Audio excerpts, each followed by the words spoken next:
Hey guys, how you doing? God bless you. Um, you guys already know my name. This is Pastor Joy. And I'm doing this video to release a stern warning. This is not a joke. This is not like I'm not doing back and forths with anybody. And the main focus why I'm doing this video is simply because my page can't just be turned into a negative page. I can't make a post, like even post a picture, and before I wake up in the morning, my followers are already trying to defend me, me coming on, trying to defend myself, me coming on, trying to speak to people, to like go back and forth and even hit below the belt if I need to. I'm going to be direct in this video. A lot of people said, oh, why can't you call names? Why can't you call names? I've been trying to speak indirectly, but it seems OFM people, they are not getting it. I resigned publicly last year, July. That's if I'm correct with the month. And when I did resign, since that day, I expected it. But I thought that, you know, after 1 month, 2 months, everybody's going to move on, you know. Now, I've been able to post my backup phone. I'm going to show a lot of proof about what I'm saying. Because these people always come, they always come with comments like, she's looking for attention, she's looking for attention, she's looking for attention. I don't understand. If somebody is looking for attention, what you do is not to give the person attention by not following them, by not commenting on their post, by blocking them. How can I be the one looking for attention and you guys sleep on my page, wake up on my page every day? Now I'm going to say this. You see, this is an article. When I was in the ministry, the day I was resigning, you know, many people did not know. Everybody knows the video went viral. The General Vasia sent it to my father's phone that I went to Prophet Igila's church. Now, a lot of people don't understand why I took the decision that I took. A lot of people did not understand what I was going through behind the pulpits. Many of you know I'm single. If as a couple, it is hard to run ministry, imagine being a single girl running ministry by myself. I repeat that word.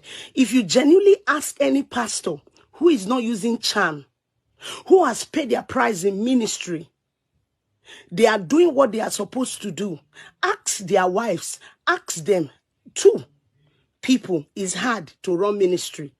And me, I'm running ministry as a single woman for years. And many of you know how vocal I was in supporting OFM. I was loyal till I got to my wit's end with certain things. And when I left, I did not say a word. Even when I had so many reasons to come out to act a fool, I closed my mouth. All I just wanted to do is to pick up the pieces of my life and move on. When I went to Prophet Igila's church, the man never knew me. The man do not know who I was. I only pleaded with a friend. I need to speak with somebody. And the reason why I went to his church was out of fear, being frustrated and not knowing what to do. I wanted to be sure that I know exactly what I was doing.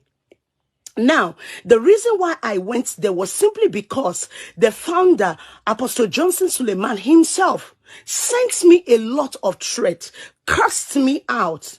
And I was afraid. I suspended myself from the pulpit. It was Pastor Henry, Pastor Festus, and Wale that started preaching because I was depressed for a long time. And with all the words he was speaking to me, if I'm driving, I will hit red lights. I will hit red lights. I will hit red light. I was getting tickets upon tickets on my car. I have a case on October this year that I'm going to answer at the courts, because this was a spiritual father that I looked up to, him and his wife. When I was with them, I went through a lot of abuse. I'm going to give one example. Why I felt so, when I was in the ministry, I went through a lot of battles. I'm going to say some superficial things. I'm not going to go in depth, but this is just a warning, because the next thing that is going to hit you guys is a lawsuit. I'm not going to go back and forth with anybody. I'm going to keep storing. I'm going to keep storing till I hit you guys strongly with a strong lawsuit if you guys don't stay off my back. Now, let me start with this. Why did I go to Prophet Igila's church? I went there out of fear. Because everybody was like, oh, regardless of what he's doing, he's a spiritual father. If he lay a curse on you, I pleaded with him in secret that, okay, let me resign and go in peace. Let me resign and go. I'm not a bastard. I'm not a useless woman. Why will I serve in a ministry and not know that if I'm going to leave at all, let me just live in peace? I sent him a message. I've told you guys, I've tried to resign before. I tested him. He said it was manipulation. It is this. He knows what he's doing. I trusted him as a father, and I did follow his words. But when he was not the one that was facing me directly, all because of money. I will repeat it again. It has nothing to do with women, all because of money. That was what happened between us. And I felt like this is not right. Okay, let me leave.